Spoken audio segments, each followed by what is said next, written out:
The Adventures of Tom Sawyer by Mark Twain. Chapter 29. Huck Saves the Widow.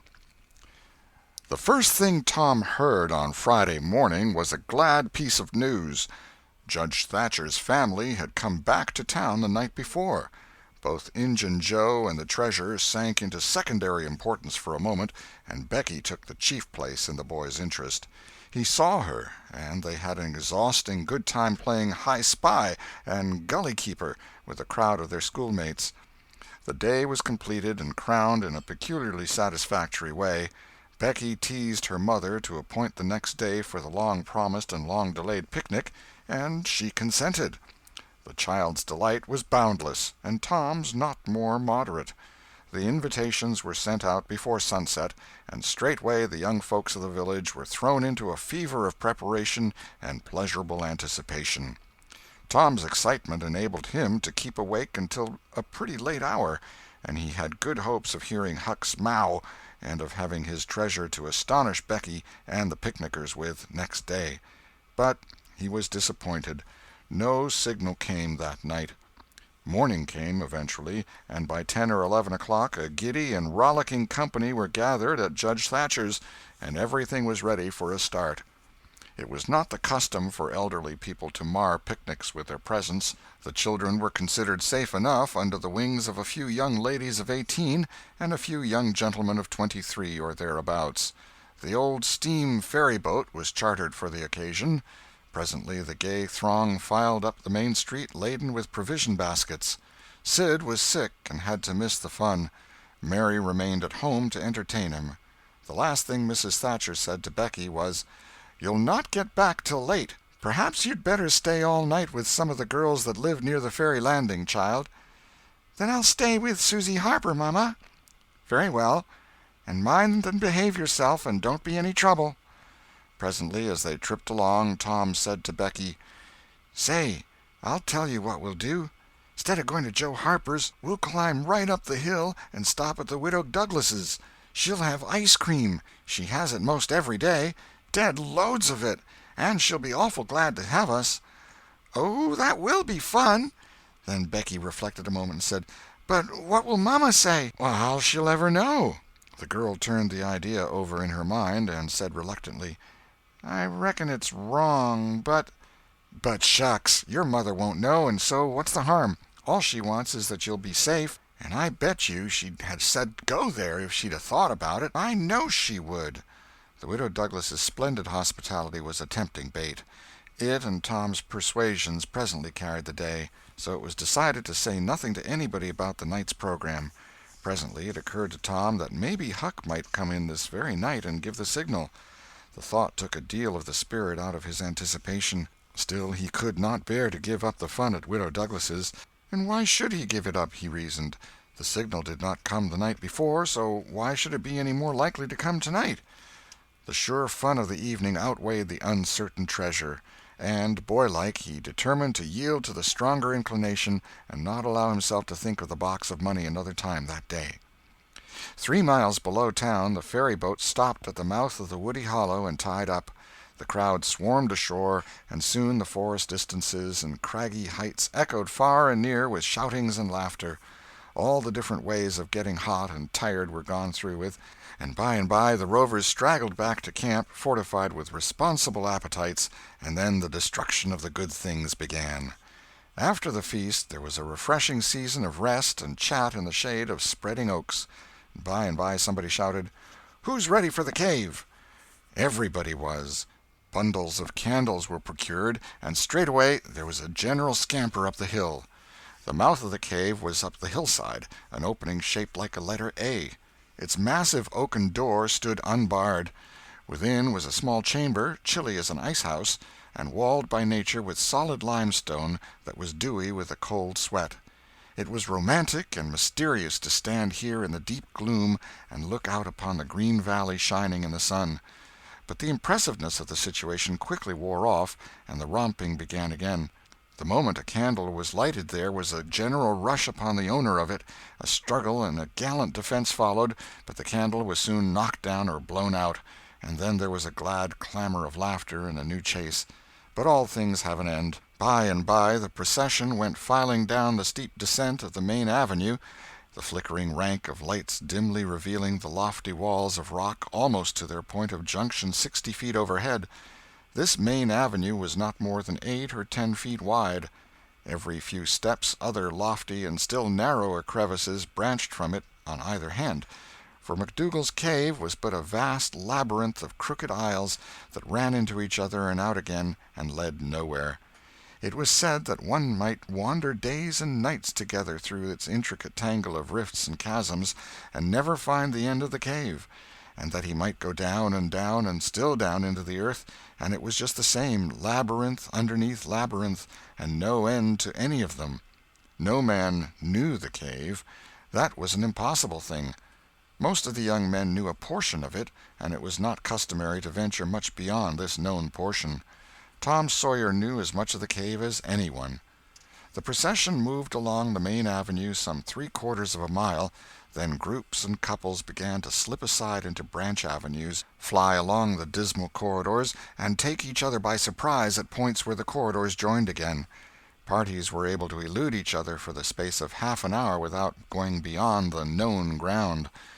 By and by, one group after another came straggling back to the mouth of the cave, panting, hilarious, smeared from head to foot with tallow drippings, daubed with clay, and entirely delighted with the success of the day.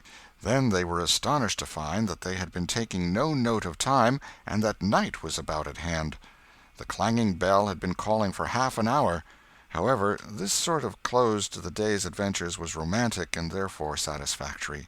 When the ferry-boat with her wild freight pushed into the stream, nobody cared sixpence for the wasted time but the captain of the craft. Huck was already upon his watch when the ferry-boat's lights went glinting past the wharf. He heard no noise on board, for the young people were as subdued and still as people usually are who are nearly tired to death. He wondered what boat it was, and why she did not stop at the wharf, and then he dropped her out of his mind and put his attention upon his business. The night was growing cloudy and dark. 10 o'clock came, and the noise of vehicles ceased. Scattered lights began to wink out. All straggling foot-passengers disappeared. The village betook itself to its slumbers, and left the small watcher alone with the silence and the ghosts. 11 o'clock came, and the tavern lights were put out. Darkness everywhere now. Huck waited what seemed a weary long time, but nothing happened. His faith was weakening. Was there any use? Was there really any use? Why not give it up and turn in? A noise fell upon his ear. He was all attention in an instant. The alley door closed softly. He sprang to the corner of the brick store. The next moment 2 men brushed by him, and one seemed to have something under his arm. It must be that box. So they were going to remove the treasure. Why call Tom now? It would be absurd. The men would get away with the box and never be found again. No, he would stick to their wake and follow them. He would trust to the darkness for security from discovery. So, communing with himself, Huck stepped out and glided along behind the men, cat-like, with bare feet, allowing them to keep just far enough ahead not to be invisible. They moved up the river street 3 blocks, then turned to the left up a cross street. They went straight ahead, then, until they came to the path that led up Cardiff Hill. This they took. They passed by the old Welshman's house, halfway up the hill, without hesitating, and still climbed upward. Good, thought Huck, they will bury it in the old quarry. But they never stopped at the quarry. They passed on, up the summit. They plunged into the narrow path between the tall sumac bushes, and were at once hidden in the gloom. Huck closed up and shortened his distance now, for they would never be able to see him. He trotted along a while, then slackened his pace, fearing he was gaining too fast, moved on a piece, then stopped altogether, listened. No sound. None, save that he seemed to hear the beating of his own heart. The hooting of an owl came from over the hill. Ominous sound. But no footsteps. Heavens, was everything lost? He was about to spring with winged feet when a man cleared his throat not 4 feet from him. Huck's heart shot into his throat, but he swallowed it again, and then he stood there, shaking as if a dozen agues had taken charge of him at once, and so weak that he thought he must surely fall to the ground. He knew where he was. He knew he was within 5 steps of the stile leading into Widow Douglas's grounds. Very well, he thought, let them bury it there. It won't be hard to find. Now there was a voice, a very low voice, Injun Joe's. Damn her. Maybe she's got company.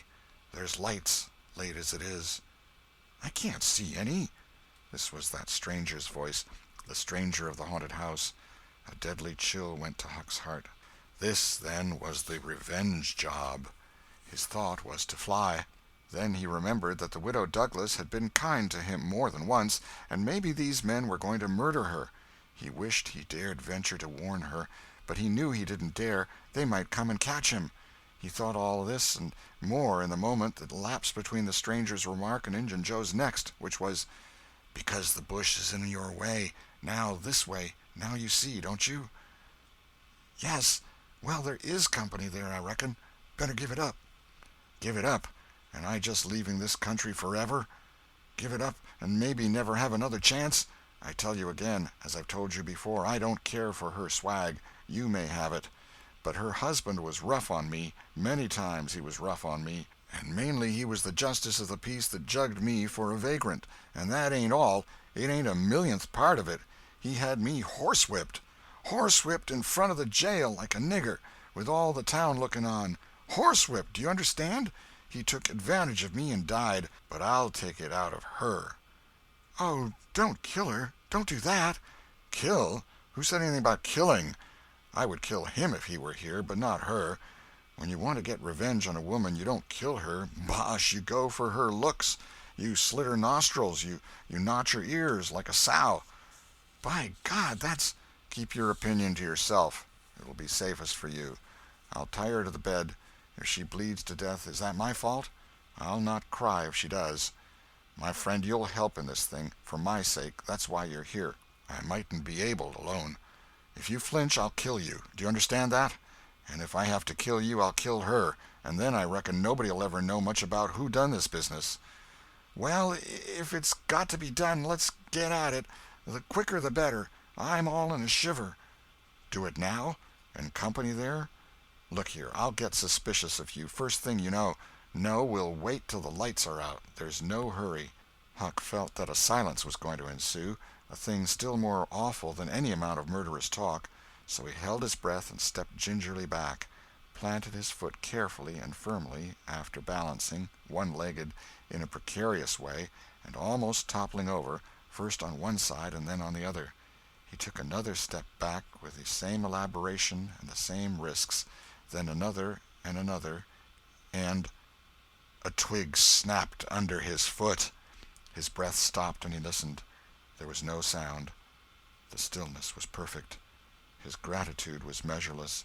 Now he turned in his tracks, between the walls of sumac bushes, turned himself as carefully as if he were a ship, and then stepped quickly but cautiously along.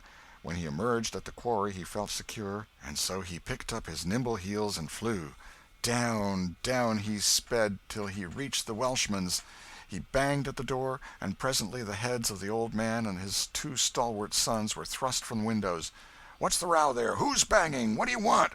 "Let me in, quick! I'll tell everything." "Why, who are you?" "Huckleberry Finn! Quick, let me in!" "Huckleberry Finn, indeed! It ain't a name to open many doors, I judge. But let him in, lads, and let's see what's the trouble." "Please don't ever tell I told you," were Huck's first words when he got in. "Please don't. I'd be killed, sure.